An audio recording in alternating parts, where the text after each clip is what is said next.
Breaking news చూస్తున్నారు. England పై భారత్ భారీ స్కోరును కొట్టింది. కాపాడేసావయ్యా, ఇది ప్రెసెంట్ సంజు శాంసన్ ని cricket lovers, Indian cricket lovers మాట్లాడుకుంటున్న మాట. ఉన్నావయ్యా, నువ్వున్నావనే ధైర్యంతోనే మేము చూస్తున్నామని చెప్పి ఇటు టీమిండియాకి సంబంధించి ఫ్యాన్స్ అందరూ, క్రికెట్ ఫ్యాన్స్ అందరూ కూడా టీవీలోకి అతుక్కుపోయారు. నువ్వు ఉన్నావని చెప్పి నమ్మారు, నమ్మినట్టుగానే ఉన్నాడు. అభిషేక్ శర్మ ఈసారి కూడా పాపం ట్రై చేశాడు స్కోర్ కొట్టడానికి, బట్ దొరికిపోయాడు. But coming back to Sanju Samson, ఏం కొట్టావయ్యా, అసలు నువ్వు కనుక లేకపోతే ఆ స్కోర్ ఊహించుకోగలమా? నువ్వు లేకపోతే వెస్టిండీస్ మ్యాచ్ని గెలవడమే సాధ్యమా? నువ్వు లేకపోతే ఇంతవరకు టీమిండియా రావడం సాధ్యమేనా అన్నట్టుగా కొట్టావయ్యా. ఉతుకుడేందయ్యా, బ్యాట్ ఏందయ్యా, అది బ్యాటా ఇంకేవేనా? స్కోరు పరుగులు పెడుతుంటే, బౌండరీకి బాల్ ఉరకలేస్తూ ఉంటే బబ్బ చూడడానికి రెండు కళ్ళు సరిపోలేదు రాజా అంటున్నారు క్రికెట్ ఫ్యాన్స్. అంటే అర్థం చేసుకోవచ్చు సంజు శాంసన్ గురించి.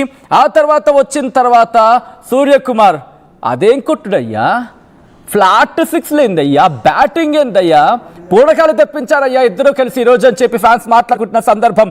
ఇషాన్ కిషన్, సంజు శాంసన్ పరువు కాపాడారయ్యా. ఫస్ట్ వికెట్ అభిషేక్ శర్మ పోయిన తర్వాత సరే ఇంక మూసేద్దాం, అయిపోయింది, దుకాణం సర్దేద్దాం అని ఎవరైనా అనుకొని ఉంటే కనుక చాలామందికి వచ్చి ఉండొచ్చు డౌట్. ఎందుకంటే ఫస్ట్ వికెట్ పడిపోయిన తర్వాత టీమిండియా గురించి కామన్గా వినిపించే మాట టక్క టక్క టక్క టక్క టక్క వికెట్లు పడిపోతాయి. కాదు, ఆడున్నాడు, ఆటగాడు, ఆడతాడు, ఆడితే మామూలుగా ఉండదు. ఉతుకుడే ఎలా ఉంటుందో ఈరోజు చూపించాడు సంజు శాంసన్. ఎక్కడి నుంచి వచ్చావయ్యా నువ్వు? అదే వాటయ్యా బాబు, క్యాచ్ మిస్ అయ్యి బ్రూకు బుక్ అయ్యావయ్యా. బ్రూక్ వదిలిన క్యాచ్, 15 రన్స్ దగ్గర బ్రూక్ వదిలిన క్యాచ్ పనిష్మెంట్ ఇచ్చాడు అనుకోవాలి. బ్యాట్తో బాల్కి పనిష్మెంట్ ఇచ్చాడు అనుకోవాలి. పీకితే బౌండరీ, పీకితే 4, పీకితే 6. ఏం బ్యాటింగ్ సంజు శాంసన్ మ్యాన్. 42 బాల్స్లో 89. అసలు ఊహించగలమా? ఎవరైనా వాళ్ళు సెంచరీ గురించి చూసుకుంటారు. అండ్ లాస్ట్ వెస్టిండీస్ మ్యాచ్లో కూడా అంతే, టీమిండియా కోసం చూశాడు. అండ్ ఈరోజు మ్యాచ్లో అంతే. మ్యాచ్ స్కోర్ పరిగెట్టడం ముఖ్యం తప్ప నా సెంచరీ నాకు లెక్క కాదా అంటూ కూడా మాట్లాడుకున్న సందర్భం.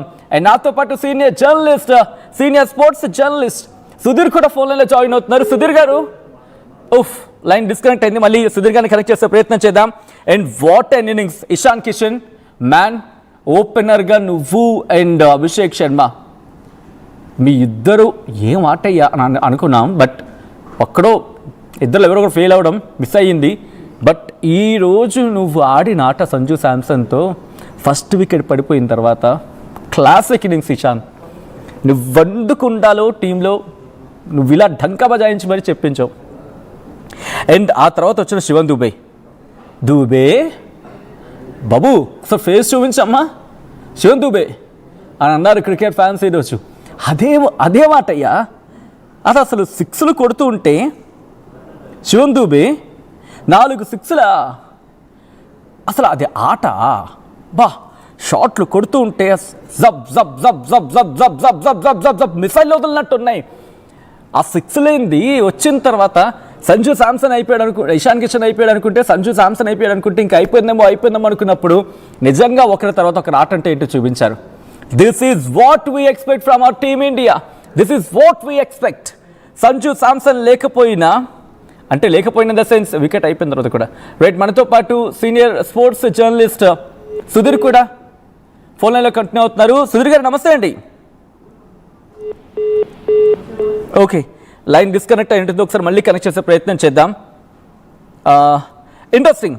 ఒకసారి స్టాట్స్ గురించి మాట్లాడుకుంటే సంజు శాంసన్ ఏకంగా స్ట్రైక్ రేట్ 200 స్ట్రైక్ రేట్తో 89 రన్స్ స్కోర్ చేస్తే, Ishan Kishan 39 out of 18 balls. ఆ తర్వాత శివన్ దూబే 25 బాల్స్కి 43 రన్స్. ఆ తర్వాత హార్దిక్ పాండ్యా ఆల్రౌండర్ పర్ఫార్మెన్స్ అంటే ఏంటో చూపించాడు. సూర్యకుమార్ యాదవ్ పాపం ఆ 6 కోసం ట్రై చేశాడు, ఫ్లాట్ 6 కోసం, ఇంకోటి అక్కడ దొరికిపోయాడు. మరి ముఖ్యంగా ఆదిల్ రషీద్కి ఇన్ఫ్యాక్ట్ 2 కీలకమైన వికెట్లు తీసింది ఇషాన్ కిషన్ది, అలాగే సూర్యకుమార్ యాదవ్ది, ఆదిల్ రషీదే.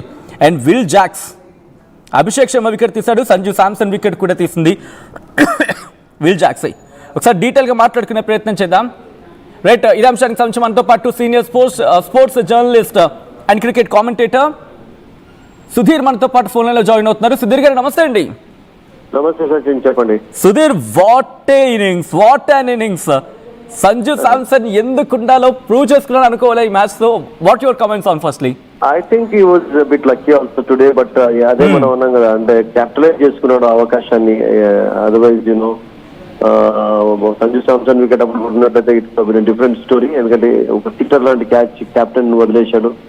అండ్ మనం అదే అన్నాం కదా, ఒక్కొక్కసారి టాసెస్ ఎలా ఉంటాయంటే ఫస్ట్ లూజ్ లాగా కూడా కావచ్చు అని చెప్పి. అండ్ సెమీఫైనల్ లాంటి మ్యాచెస్ లో we discuss batting first. Actually generally కొంచెం అడ్వాంటేజ్ ఉంటుంది, but England of course if they bat well they can chase. అంటే ఈజీగా అయితే కాదు, ఎందుకంటే Indian bowling is very good. Bumrah and Varun చక్రవర్తిని ఒకవేళ వాళ్ళు జాగ్రత్తగా ఆడినట్లయితే I think they can make an effort, but not easy actually, because 250 change చేయడం అనేది in any format is always difficult one. But in IPL అయితే total have been chased by the oppositions, but here I think it will be a bit absolutely difficult for England to but England players, ఎందుకంటే మీరు అన్నారు Brooke కావచ్చు, లేకపోతే వాళ్ళకున్న ఆ squad అంతా స్ట్రాంగ్గా ఉంది బ్యాటింగ్ లైనప్ అని చెప్పి. ఇస్ ఇట్ పాసిబుల్ ఈ స్కోర్ని చేజ్ చేయడం? అఫ్ కోర్స్ ఈజీ అయితే కాదు, బట్ అలా పూర్తిగా కొట్టిపారేయడం కూడా సక్సెస్ఫుల్. ఫస్ట్ పవర్ ప్లే లో ఒక 70-80 రన్స్ స్కోర్ చేసి ఎక్కువ వికెట్స్ కోల్పోకుండా ఉన్నట్టయితే, 1-2 వికెట్స్ కంటే ఎక్కువ కోల్పోకుండా ఒక మంచి స్టార్ట్ వాళ్ళు అందుకున్నట్టయితే they can make an effort. ఎందుకంటే couple of big overs can change the complex also. మనందరికి తెలిసి ఇప్పుడు 250 చేంజ్ చేస్తున్నప్పుడు ఒక 2-3 మీకు 20 రన్స్ ఓవర్స్ కావాలి మీకు. ఆ తర్వాత 10-12 సరిపోతాయి మీకు. ఆ బిగ్ ఓవర్స్ చూస్ చేసుకొని మంచి బ్యాటింగ్ చేసినట్లయితేనే ఛాన్స్ ఉంటుంది, బట్ అంత ఈజీ కాదు, బికాస్ సెమీఫైనల్ లాంటి మ్యాచ్ కదా ఇది. And I think Indian bowling attack కూడా చాలా అద్భుతంగా ఉంది. That Bumrah is always difficult to score. And Varun Chakravarthy నేను అనుకుంటాను అటాక్ చేయొచ్చు, బికాస్ బాల్ అంత స్కిల్ కావడం, స్పిన్ కావడం కనబడలేదు. ఓన్లీ బుమ్రా నేను అనుకుంటాను Harshdeep can be very crucial, but if they are attack then I think England can try. అలా బ్యాటింగ్ లైనప్ చాలా డీప్ గా ఉంది ఇంగ్లాండ్ కూడా.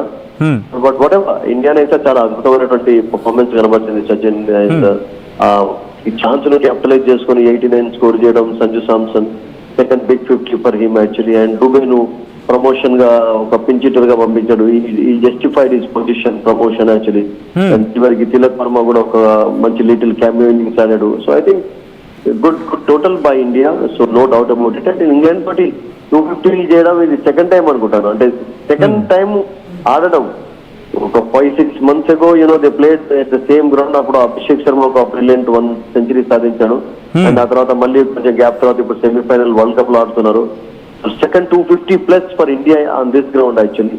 అండ్ ఆ మ్యాచ్ లో ఇంగ్లాండ్ అయితే అఫ్ కోర్స్ చాలా చిత్తుగానే ఓడించారు 97 ఆల్ అవుట్ చేసి. So India can